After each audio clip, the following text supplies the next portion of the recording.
का जातायत, का सोडतायत याचा विचार करायला पाहिजे, आत्मपरीक्षण करायला पाहिजे, आत्मचिंतन करायला पाहिजे. फक्त शिव्या तुमच्या या एकनाथ शिंदेला सकाळ संध्याकाळ झोपता उठता शिव्या शाप एक कलमी कार्यक्रम. मोगलांच्या घोड्यांना पाणी पिताना पाण्यात संताजी धनाजी दिसायचे, तसा एकनाथ शिंदे तुम्हाला दिसतो. कारण आता रोज इनकमिंग सुरू आहे. मी त्यांचं स्वागत करतोय, कारण खरी शिवसेनेची जान आणि आत्मा आपल्याकडे आहे. मगाशी आशिष म्हणाला की 60 जागा आपण जिंकल्या, आपण लढवल्या 80 आणि जिंकलो 60. त्यांनी लढवल्या 97 आणि जिंकले 20. मग सांगा खरी शिवसेना कुणाची आहे? खरे बाळासाहेबांच्या विचारांचे वारसदार कोण?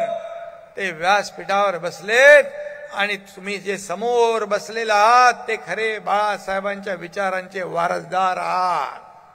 खरी शिवसेना इथं बसली आहे. आणि म्हणून राजू हरणे तुम्ही यायला उशीर केलात, कारण तुम्ही प्रेमात अडकला होतात. पण जेव्हा तुम्हाला कळलं की इथं चेहरा इनोसंट आहे, पण त्या चेहऱ्याच्या मागे आणखी चेहरे दडलेले आहेत. एक गाणं आहे, एक चेहरे के पीछे कई चेहरों, काय म्हणतात ते, एक चेहरे के पीछे कई चेहरे छुपा लेते हैं लोग. अरे बाबा, मला देखील काही पोटातलं पाणी हललेलं दिसलं नाही. पोटात एक ओटात एक. आणि कशी राहतील लोक तुमच्याकडे? ना विचारधारा, ना स्वाभिमान, ना अस्तित्व. आणि म्हणून जिसमें उबाल हो ऐसा खून चाहिए. काय? जिसमें उबाल हो ऐसा खून चाहिए, जीत के खातिर जुनून चाहिए. ये आसमां भी आएगा जमीन पर, बस इरादों में ऐसी गूंज चाहिए.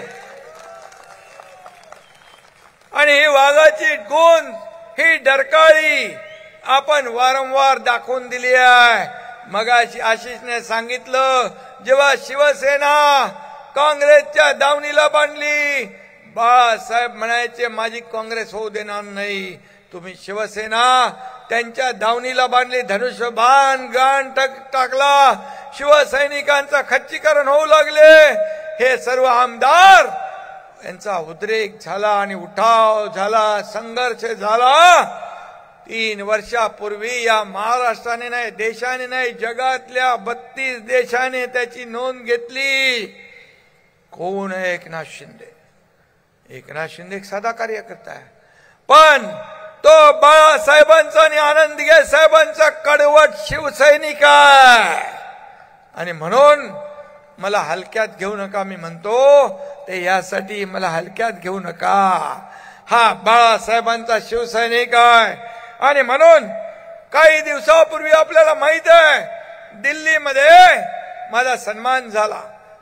महापराक्रमी महादजी शिंदे राष्ट्र गौरव पुरस्कार खुद्द पवार साहेबांच्या हस्ते मला सन्मान मिळाला. तिथं महादजी शिंदे यांचे थेट वंशज केंद्रीय मंत्री ज्योतिरादित्य शिंदे होते. पण एका मराठी माणसाने एका मराठी माणसाचा सत्कार केला. पण उबाटाच्या पोटात चांगलीच कळ आली. अरे कितना जलोगे, कितना जलोगे, जलकर एक दिन खुद ही खाक हो जाओगे. हे सोडा, पोटदुखी सोडा. काही झालं, कुणाला पुरस्कार मला मिळाला. तुम्ही पवार साहेबांचा अपमान केला, ज्यांनी तुम्हाला मुख्यमंत्री केलं. त्या ठिकाणी अमित शाह साहेबांचा उद्धार केला. त्या ठिकाणी साहित्यिकांना दलाल म्हटलं, साहित्यिकांचा अपमान केला. महादजी शिंदे यांच्या वंशजांचा अपमान केला. माझं तर सोडा. या ठिकाणी म्हणून केवळ शिवसेना नाही, शिवसेना उरली आहे असं म्हटलं तर वावगं ठरणार नाही. कारण यांना पोटदुखी जातच नाही, पोटदुखी वाढतीये. कारण हे डॉक्टर कडून औषध घेत नाहीत, कंपाऊंडर कडून घेतात औषध. कंपाऊंडर कडून माहित आहे ना तुम्हाला. आणि म्हणून आम्ही कुणालाही शिव्या शाप देत नाही आणि अपमानालाही उत्तरही देत नाही. हा एकनाथ शिंदे आरोपाला कामातून उत्तर देतो, आरोपाला कामातून उत्तर. आणि तुम्ही शिव्या शाप देत राहा, पण हा एकनाथ शिंदे तुम्हाला कामातून उत्तर देईल. 2.5 वर्ष या कामातून उत्तर देणारे आम्ही कार्यकर्ते म्हणून दाखवलं. मी आपल्याला सांगतो, 2.5 वर्ष या एकनाथ शिंदेने पायाला भिंगरी लावून काम केलं. मुख्यमंत्री झाल्यानंतर, सर्वसामान्यांच्या मनातलं सरकार आणल्यानंतर एकही दिवस सुट्टी न घेता फक्त 2-2, 3-3 तास, कधी कधी तेवढी झोप न घेता या एकनाथ शिंदेने या महाराष्ट्रासाठी काम केलं. हा एकनाथ शिंदे सर्वसामान्य शेतकऱ्याचा मुलगा आहे. माझ्या आई वडिलांनी पण केलेली मेहनत मी बघितली आहे. माझ्या आईने, माझ्या पत्नीने केलेली काट कसर मी पाहिली आहे, त्यांची तगबग मी पाहिली आहे. म्हणून माझ्या लाडक्या बहिणींची, मुख्यमंत्री माझी लाडकी बहीण योजना आम्ही सुरू केली. माझ्या लाडक्या बहिणी इथे आहेत. तुम्हाला मी शब्द देतो, लाडकी बहीण योजना कधी बंद होणार नाही, बंद होणार नाही. लाडके भाऊ, त्यांचं युवा प्रशिक्षण आहे, त्या बाबतीत देखील आम्ही सरकार मुख्यमंत्र्यांच्या बरोबर, मी आहेत, देवेंद्रजींच्या बरोबर आणि अजितदादा आम्ही बसून त्याच्यावर, इथं माझे 2 मंत्री आहेत, त्यावरही आम्ही निर्णय घेऊ. शेवटी आज कुठेतरी बातमी वाचली, मग लाडक्या बहिणींना 50% एसटी सवलत दिलेली बंद करणार म्हणून. मी तात्काळ मंत्र्यांना सांगितलं, तर मंत्री म्हणाले असं काही नाही. मी म्हणालो कुठल्याही परिस्थितीत एसटीला सवलत दिलेली बंद होता कामा नये. माझ्या लाडक्या बहिणींना ज्या ज्या योजना आम्ही केल्यात, लेक लाडकी लखपती असेल, लाडकी बहीण सन्मान योजना असेल, एसटी मध्ये सवलत असेल, बचत गट योजना असेल, कुठली योजना बंद होणार नाही. कारण या देशाचे प्रधानमंत्री मोदी साहेबांनी देखील या लाडक्या बहिणींना प्रगती, उन्नती झाली पाहिजे म्हणून अनेक योजना केल्या. मला अभिमान आहे. आज लाडकी बहीण योजना इतर राज्यांनी देखील सुरू केली. दिल्लीमध्ये देखील तुमची लाडकी बहीण तिकडे रेखा गुप्ता मुख्यमंत्री पदी बसल्या. हे देखील लाडक्या बहिणींचं यश आहे. शासन आपल्या दारी, शासन आपल्या दारी घेऊन जाणारं आपलं महायुतीचं सरकार. बाळासाहेब म्हणायचे, कार्यकर्ता घरात नाही लोकांच्या दारात शोभून दिसतो. शासन आपल्या दारी सुरू केलं. सगळे कलेक्टर, तहसीलदार, बीडीओ, शिओ, तलाठी कामाला लागले. कॉम्पिटिशन सुरू झालं. आणि का लाभ नव्हते पहिले, का योजना नव्हत्या पहिल्या, का लाभार्थी नव्हते पहिले, सगळं होतं. परंतु सरकार दरबारी चक्रा मारणं, इकडे खेटे मारणं, कटकट नको म्हणून लोक ते लाभ सोडून देत होते. तुमच्या या मुख्यमंत्री असताना एकनाथ शिंदे यांनी शासन आपल्या दारी लोकांच्या दारात घेऊन गेला. आणि मला समाधान आहे, मला आनंद आहे की 5 कोटी लोकांनी त्याचा लाभ घेतला. माझ्या लाडक्या बहिणींना कुणाला घर मिळालं, कुणाला दाखला मिळाला, कुणाला ड्रोन मिळाला, कुणाला पॉवर टिलर मिळाला, कुणाला ट्रॅक्टर मिळाला. हे काम आम्ही केले, आपल्या महायुती सरकारने केले. आणि म्हणून एकीकडे कल्याणकारी योजना सुरू केल्या, दुसरीकडे रखडलेले प्रकल्प सुरू केले. आणि कल्याणकारी योजना आणि प्रकल्पांची सांगड आपण घातली. आणि म्हणून आशिष, तुम्हाला किती निधी मिळाला? 2000 कोटी रुपये आपल्या महायुतीच्या काळात, माझ्या मुख्यमंत्री काळात आशिष मिळाले. अगोदर किती मिळाले ते महाविकास आघाडी? 20-25 कोटी. संजय राठोड इथं बसलेत. संजय राठोड, तुमच्या मतदारसंघात किती पैसे मिळाले? 3500 कोटी रुपये. आणि 750 फक्त आपल्या पवित्र पोहरा देवीच्या विकासाला आपण दिले.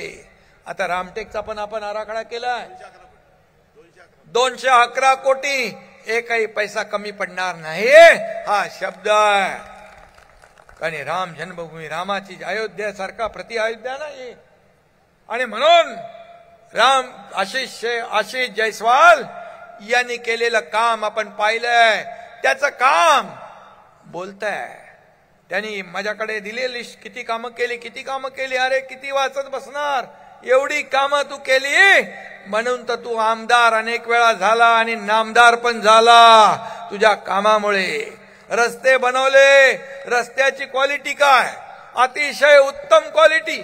खर्च तेवढाच, पण काम स्वतः डोळ्याखाली घालून केलं. अनेक योजना त्यांनी केल्या.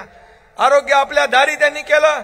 वेगवेगळ्या नवीन इनोव्हेटिव्ह आयडिया आशिष जयस्वाल या तुमच्या आमदाराच्या डोक्यात आहे. हा तुमचा आमदार हा आदर्श आमदार आहे.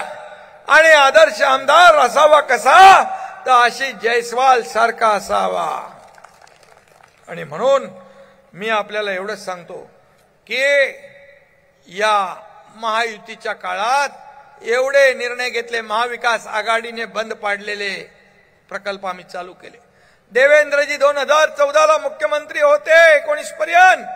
त्यांनी ज्या योजना सुरू केल्या, मग सिंचन प्रकल्प, विदर्भातले सिंचन प्रकल्प अनेक होते, जलयुक्त शिवार, अनेक योजना महाविकास आघाडीने बंद केल्या. तुमचा एकनाथ शिंदे मुख्यमंत्री झाल्यानंतर तात्काळ त्या सुरू केल्या. आणि शेतकऱ्यांना दिलासा देण्याचं काम, धानाला भाव पण आपण वाढवला ना आशिष, धानाचा भाव बोनस धानाचा बोनस वाढवला. शेतकऱ्यांना 2.5 वर्षात महायुती सरकारने 45,000 कोटी रुपयांच्या योजना दिल्या. सततच्या पावसामुळे होणारं नुकसान आपण देत नव्हतो. एनडीआरएफचे नियम तोडले. त्याच्या पुढे जाऊन शेतकऱ्यांच्या मागे आपण उभे राहिलो. आणि म्हणून शेतकरी आपला अन्नदाता, हा मायबाप आहे आपला. त्याच्या मागे उभं राहण्याचं काम आपल्या सरकारने केलं. आणि म्हणून इकडे प्रकल्प विकासाचा अजेंडा घेऊन आम्ही निघालो. एकीकडे विकास प्रकल्प, दुसरीकडे लोकाभिमुख कल्याणकारी योजना. आणि या सर्वांची सांगड घातली.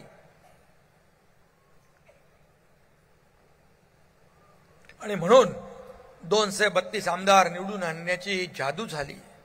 मी आपल्याला माहित आहे, मुख्यमंत्री झाल्यानंतर पहिल्याच अधिवेशनात सभागृहात बोललो होतो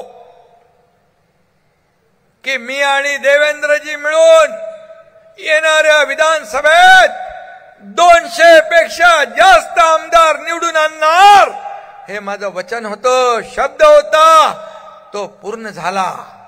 उभाटा म्हणाले जेवढे आमदार एकनाथ शिंदे बरोबर गेलेत त्यातला एकही आमदार निवडून येऊ देणार नाही. अरे काय तुमचं काय जरा काय राहिलं, किती आले. आणि म्हणून इतिहास झाला. 80 लढवले, 60 आले. आता म्हणाले कधीच मध्ये की आता आम्ही माणसं फोडताय.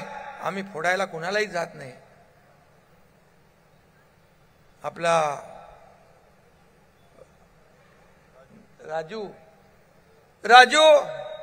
तुला फोडायला आलो होतो मी, सांग जरा. प्रेमाने त्यांना माहित आहे राजूने खरी चेहरा पाहिला. आणि रात्रंदिवस काम करणारा माणूस कोण, स्वतः अडचणीत येताना मदत करणारा कोण. आणि म्हणून राजू हरणे त्याच्या अख्ख्या टीमला घेऊन आला, सगळ्या पदाधिकाऱ्यांना घेऊन आला. मी त्याचं स्वागत करतो. आणि राजू आता नरखेड मध्ये उरले सुरले सगळे लोक एका मोठा मेळाव्याचं आयोजन कर आणि तिथं मी येतो त्या मेळाव्यासाठी. तुम्ही म्हणाले आम्ही डोकी फोडू, आम्ही हे करू. अरे कोणाची फोडणार, कोण आहेत, राहिलेत कोण. त्याला देखील मनगटात ताकद लागते, त्याला वाघाचं काळीज लागतं, त्याला धाडस लागतं, हिम्मत लागते. मी मगाशी देखील कुठेतरी तो शोलेचा डायलॉग म्हणालो. शोले मध्ये असरानी म्हणतो, मैं अंग्रेज जमाने का जेलर हूं, आधे इधर जाओ आधे उधर जाओ, बाकी मेरे पीछे आओ. पण मागे वळून पाहिल्यावर कोई नाही. अरे अशी परिस्थिती का होती आहे याचा विचार करा. तुम्ही जेव्हा धक्का पुरुष म्हणाले, खरं आहे, बाळासाहेबांचे विचार ज्यांनी सोडले, बाळासाहेबांच्या विचारांना धक्का देण्याचं काम ज्यांनी केलं, त्यांना या महाराष्ट्रात जनतेने धक्क्याला लावलं, घरी बसवलं, हे मगाशी म्हणालो. आणि म्हणून कशाला आम्ही आमचं काम करतोय. तुम्ही किती शिवाशाप द्या, आरोप करा, हा एकनाथ शिंदे काम करत राहील. तुम्हाला मी एकच सांगतो, सत्ता येते, सत्ता जाते, पुन्हा सत्ता येते. पद येतात, पद जातात, पुन्हा पद येतात. पण तुमच्या मिळालेल्या पदामध्ये तुम्हाला किती काळ पद मिळालं, यापेक्षा त्या काळात तुम्ही जनतेसाठी काय केलं हे लोक लक्षात ठेवतात. हे लोक लक्षात ठेवतात. म्हणून मी सीएम होतो तेव्हा लोक म्हणायचे सीएम, मुख्यमंत्री, चीफ मिनिस्टर. मी म्हणायचो सीएम म्हणजे कॉमन मॅन. आणि आता देवेंद्रजी मुख्यमंत्री आहे, मी डीसीएम आहे. आता मी म्हणतो डेडिकेटेड टू कॉमन मॅन, सर्वसामान्य माणसाला समर्पित. असंच आपल्याला काम करायचं आहे. पदावर खाली होतात, पण या सर्व पदांपेक्षा मला या महाराष्ट्रातल्या लाडक्या बहिणींचा लाडका भाऊ ही मिळालेली ओळख या सर्व पदांपेक्षा वरची आहे, मानाची आहे, महत्वाची आहे. आणि म्हणून माझ्या लाडक्या बहिणींना भावांना भेटायला मी आलो. बाळासाहेबांनी सांगितलंय, शब्द दिला की तो शब्द पाळ. दिलेला शब्द पाळला पाहिजे. शब्द देताना 10 वेळा विचार करा. म्हणून आशिष, तुला दिलेले शब्द, या ठिकाणी दिलेली कामं, या ठिकाणी जे जे काय आपण केलं ते आपण करून दाखवलं. म्हणून हा एकनाथ शिंदे एक बार जो कमिटमेंट देगा तो को बाद में खुद की भी नहीं सुनता. हा माझा स्वभाव आहे. आणि म्हणून लोक विश्वास ठेवतात. 50 आमदार, 17 खासदार, 13 खासदार, लाखो शिवसैनिक, लाखो नगरसेवक, हजारो नगरसेवक, शेकडो पदाधिकारी, हजारो पदाधिकारी आज काय येतात शिवसेनेमध्ये. ही खरी शिवसेना इकडे बसली आहे. ही खरी शिवसेना इथं आहे. आणि आपल्याकडे धनुष्यबाण, आपल्याकडे बाळासाहेबांच्या विचारांची शिवसेना आहे. आणि म्हणून आपण काम करत राहा. परवाच मी छावा चित्रपट पाहिला. छत्रपती शिवाजी महाराजांच्या निधनानंतर स्वराज्य संपल्या जमा असा विचार औरंगजेबाने केला. स्वराज्याचा घास घेण्यासाठी औरंगजेब आणि मोगलांनी आक्रमण केलं. पण संभाजी राजांनी 9 वर्ष औरंग्याला झुंजवलं. स्वराज्याची 1 इंच जागा देखील जिंकू दिली नाही. छत्रपती संभाजी महाराज महापराक्रमी होते. त्यांनी अनेक लढाया लढल्या, सगळ्या जिंकल्या, एकही हरले नाहीत. असा महापराक्रमी छत्रपती संभाजी महाराज. आणि औरंग्याच्या कौर्यापुढे संभाजी महाराजांचं शौर्य जिंकलं. त्यांनी म्हणाले की धर्म बदली करा, तुम्हाला जीवदान देतो, परंतु देश और धर्म पर मिटने वाला, देश और धर्म पे मिटने वाला शेर शिवा का छावा था. महापराक्रमी, परम प्रतापी एक ही शंभू राजा था. ते शंभूराज तुम्ही देखील छावा बघा. अंगावर काटे उभारतील. निष्ठा आणि ताकद आणि आपल्या देशाबद्दल असलेला अभिमान काय तो बघा. अशा महान सुपुत्रांचा वारसा आपल्याला लाभलाय. छत्रपती शिवरायांचा, छत्रपती संभाजी महाराजांचा आदर्श डोळ्यासमोर ठेवून आपण काम करतोय. आणि आपल्याला जी 2.5 वर्ष मिळाली त्यामध्ये आपण प्रत्येक दिवस, प्रत्येक मिनिट लोकांच्या सेवेमध्ये, या जनतेच्या सेवेत आपण घालावं. सोन्याचा चमचा घेऊन आपण जन्माला आलो नाही, पण या महाराष्ट्रातल्या सर्वसामान्य माणसाच्या जीवनामध्ये सोन्याचे दिवस मात्र आणायला आपला जन्म झाला. सोन्याचे दिवस. आणि म्हणून या कॉमन मॅनला सुपरमॅन बनवायचं असेल, सर्वसामान्य माणसाच्या जीवनात बदल घडवायचा असेल, तर त्याला महायुती सरकारशिवाय पर्याय नाही. आणि म्हणून विकास आणि कल्याणकारी योजना, यामुळेच या महाराष्ट्रातल्या तमाम लाडक्या बहिणींचा, जनतेचा लाडका भाऊ झालो. आणि म्हणूनच मला ते पद महत्वाचं आहे. कारण मी आपल्याला एवढंच सांगतो, किती कुणी काही म्हटलं तरी सुद्धा या ठिकाणी आपला मार्ग जो आहे हा विकासाचा मार्ग आहे. आपला मार्ग आहे सर्वसामान्य माणसाला न्याय देणारा मार्ग आहे. आणि म्हणून एक शाखा प्रमुख ते या राज्याचा मुख्यमंत्री होण्याचं कारण की जिद्द, मेहनत, कष्ट आणि सगळ्या गोष्टी. आज सगळ्यांना आरोप करतायत. आज या देशाचे प्रधानमंत्री ज्यांनी अयोध्येत राम मंदिर बांधलं, 370 कलम काश्मीरचं हटवलं, मोदी साहेब आणि अमित शाह साहेबांनी, बाळासाहेबांचं स्वप्न काय होतं? म्हणाले मला एक दिवस या देशाचा प्रधानमंत्री बनवा, मी अयोध्येत राम मंदिर बांधेन, कारण इथं पण राम मंदिर आहे म्हणून तुम्हाला आठवण करून देतो, आणि मी काश्मीरचं 370 कलम हटवेन. कुणी हा स्वप्न पूर्ण केलं? त्यांना देखील रोज सकाळ संध्याकाळ आरोप प्रत्यारोप, शिव्याशा. अरे ज्या प्रधानमंत्री या देशाचा गौरव जगभरात करतायत, देशाचं नाव जगभरात डंका पिटवतायत. परवा मी कुठे पाहिलं, वाचलं, अमेरिकेचे राष्ट्राध्यक्ष डोनाल्ड ट्रम्प यांनी एक पुस्तक आपल्या प्रधानमंत्री महोदयांना भेट दिलं. त्यामध्ये लिहिलंय, मोदीजी आप महान हो. कोण लिहितंय? राष्ट्राध्यक्ष अमेरिकेचे. तिथेही पोटदुखी.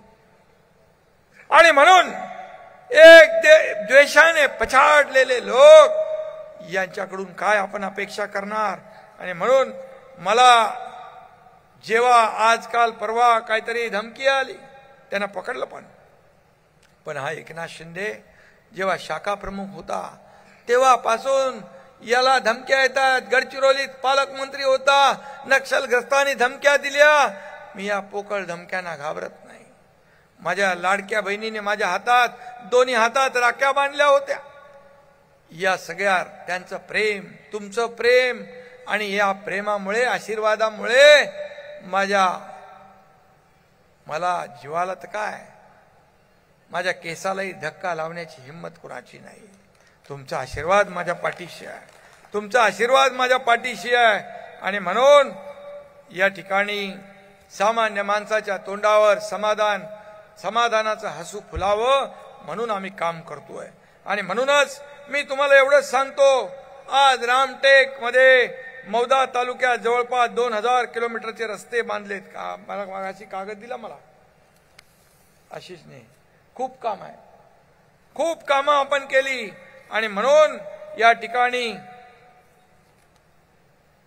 विकास कामांमुळे आशिष जयस्वाल यांना तुम्ही काय तर काय, इथं वाचायला खूप आहे, वाचत नाही तर बाबा, कारण एवढी बघा याच्यामध्ये जंत्री आहे कामाची.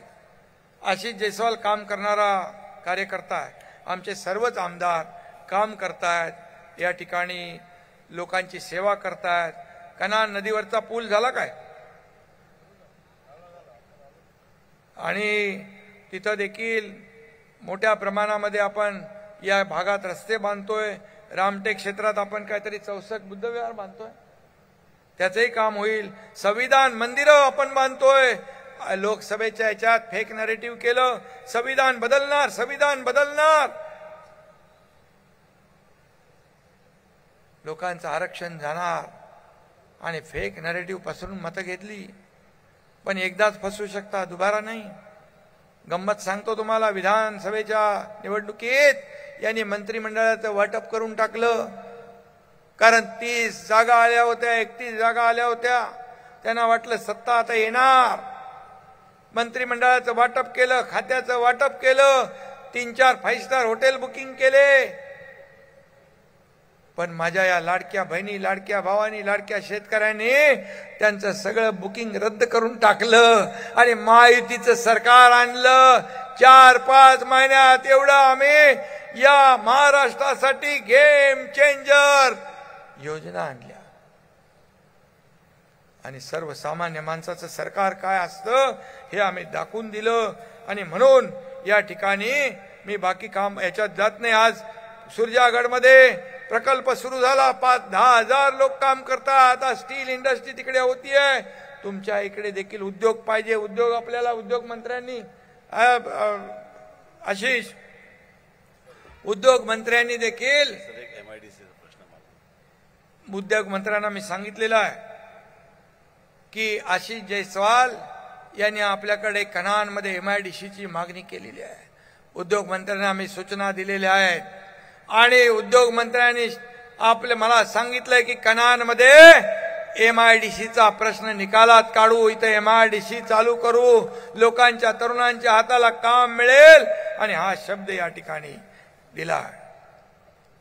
आता मुख्यमंत्री दावोसला गेले होते, उद्योग मंत्री उदय सामंत होते त्यांच्याबरोबर. त्यांचा दोघांचे मी अभिनंदन करतो. 15 लाख कोटीचे करारनामे केले. विदर्भात 5 लाख कोटीचे उद्योग त्यांचे करारनामे झाले. म्हणून विदर्भाचा विकास करायचा आहे. विदर्भाचा विकास करत असताना आशिष तुम्ही आणि तुम्हाने आहेत, आशिष आहे, आपला संजय राठोड आहे, आता राजू आहे, त्याच्याबरोबर आलेले सगळे अधिकारी पदाधिकारी आहेत, आपले इथले शिवसेनेचे पदाधिकारी, जिल्हा प्रमुख सगळे आणि महिला आघाडी, युवा सेना मिळून शिवसेना देखील आपल्याला वाढवायची आहे. शिवसेना पुढे न्यायची आहे.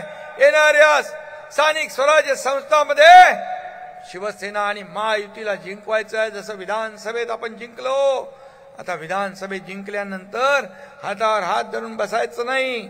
आपल्याला येणाऱ्या स्थानिक आता व्यासपीठावर बसलेले जे लोक आहेत, कोणी मंत्री, आमदार, खासदार सगळे झाले. आता या सर्व सामान्य कार्यकर्त्यांच्या निवडणुका आहेत. या कार्यकर्त्यांना देखील मानाच्या पदावर बसवण्याचं काम आपल्याला करायचं आहे. आणि म्हणून मी नेहमी सांगतो, हाच कार्यकर्ता शिवसेनेला मोठं करतो, हाच कार्यकर्ता आमदार बनवतो, हाच कार्यकर्ता खासदार बनवतो, हाच कार्यकर्ता जिल्हा परिषद जिंकून देतो. घरादारावर तुळशीपत्र ठेवून हा कार्यकर्ता रात्रंदिवस काम करतो आपल्या शिवसेनेसाठी, नेत्यासाठी. पण जेव्हा तो अडचणीत असतो, अडचण हॉस्पिटल असेल, पोलीस स्टेशन असेल, कोर्ट कचेरी असेल, काही असेल, त्यावेळेस मात्र आम्ही माझ्या सकट आपल्या सर्व पदाधिकाऱ्यांनी, नेत्यांनी त्याच्या मागं, त्याच्या संकटात पाठीशी उभं राहिलं पाहिजे. ही अपेक्षा या कार्यकर्त्याची असते. तेवढं मात्र आपण केलं पाहिजे, तेवढं मात्र आपण पाळलं पाहिजे. त्याच्या संकटात त्याच्या पाठीशी उभं राहिलं पाहिजे. बाळासाहेब कार्यकर्त्याच्या मागं उभं राहायचे. तुम लढो हम कपडा संभालते असं म्हणणारे कोण आहे तुम्हाला माहित आहे. आणि म्हणून हा एकनाथ शिंदे या कार्यकर्त्याच्या मागे उभा राहणार आहे. मी मुख्यमंत्री होतो तेव्हाही कार्यकर्ता म्हणून काम केलं. आता उपमुख्यमंत्री आहे तरी कार्यकर्ता म्हणून काम करणार. आजही कार्यकर्ता म्हणून आणि उद्याही कार्यकर्ता म्हणूनच काम करणार. ही शिवसेना कार्यकर्त्यांची आहे. इथं कोणी मालक, कोणी नोकर नाहीये. जो काम करेगा वही आगे बढ़ेगा. खासदार डॉक्टर श्रीकांत शिंदेनी कोल्हापूरच्या अधिवेशनात सांगितलं, हे मालक नोकराचा पक्ष नहीं, राजा का बेटा राजा नहीं बनेगा, जो काम करेगा वही राजा बनेगा, वही आगे जाएगा. आणि म्हणून पदाधिकारी नेमताना देखील मी आपल्याला सांगू इच्छितो, कार्यकर्त्याला जे बळ आहे ते बळ दिलं पाहिजे. हा माझा, हा आवडता, हा नावडता असं करता कामा नये, तर शिवसेना पुढे जाईल. शिवसेना या विदर्भामध्ये पाहिजे लोकांना. आणि 2022 पूर्वी काय मगाशी राजूनी सांगितलं, कोण किती लक्ष देत होतं, आशिषने पण सांगितलं. पण आता हा एकनाथ शिंदे आहे, तुमच्या पाठीशी खंबीरपणे उभा राहणारा तुमचा नेता आहे. आणि म्हणून आता काळजी करू नका, आपल्याला पूर्वीपेक्षा आणखी जबाबदारीने काम करायचं आहे, कारण महायुतीला प्रचंड दैदिप्यमान असा विजय या महाराष्ट्रातल्या जनतेने मिळवून दिला आहे. आणि म्हणून आज मी आपल्याला एवढंच सांगतो की 24 तास काम करणारा मुख्यमंत्री देखील या राज्याला मी पाहिला, आणि 24 तास काम करणारे शिवसेनेचे कार्यकर्ते देखील पाहिले. मग कोविड असू दे, आपत्ती असू दे, आपदा असू दे, काही असू दे, संकट काळी पहिला धावून जाणारा हा हात शिवसैनिकाचा असतो, शिवसेनेचा असतो. ही परंपरा आपली आहे. आणि म्हणून आपल्याला मी मनापासून धन्यवाद द्यायलाच आलोच, आभार मानायला आलेलोच आहे. पण एक हेही सांगायला आलोय की आज आपण संकल्प करूया, त्याचे विधानसभेमध्ये महायुतीला विजय मिळाला तशा माझ्या सर्व कार्यकर्त्यांनी या विदर्भामध्ये देखील गावागावामध्ये शिवसेना पोचवायची आहे, घराघरात शिवसेना पोचवायची आहे. आणि या ठिकाणी गाव तिथे शिवसेना, घर तिथे शिवसैनिक, हे आपलं मिशन आहे. सदस्य नोंदणी वाढवा, कार्यकर्ते वाढवा, कार्यकर्ते जपा, आणि येणाऱ्या सर्व नगरपालिका, महापालिका, जिल्हा परिषदा, पंचायत समित्या यावर भगवा फडकवा असं आवाहन मी आपल्याला करायला आलोय. देशभर शिवसेनेचा डंका वाजला पाहिजे, आणि म्हणून आपण कामाला लागा एवढंच सांगायला आलोय. आणि तुमच्या पाठीशी हा एकनाथ शिंदे सदैव खंबीरपणे उभा राहील हे वचन द्यायला आलोय. धन्यवाद. जय हिंद, जय महाराष्ट्र.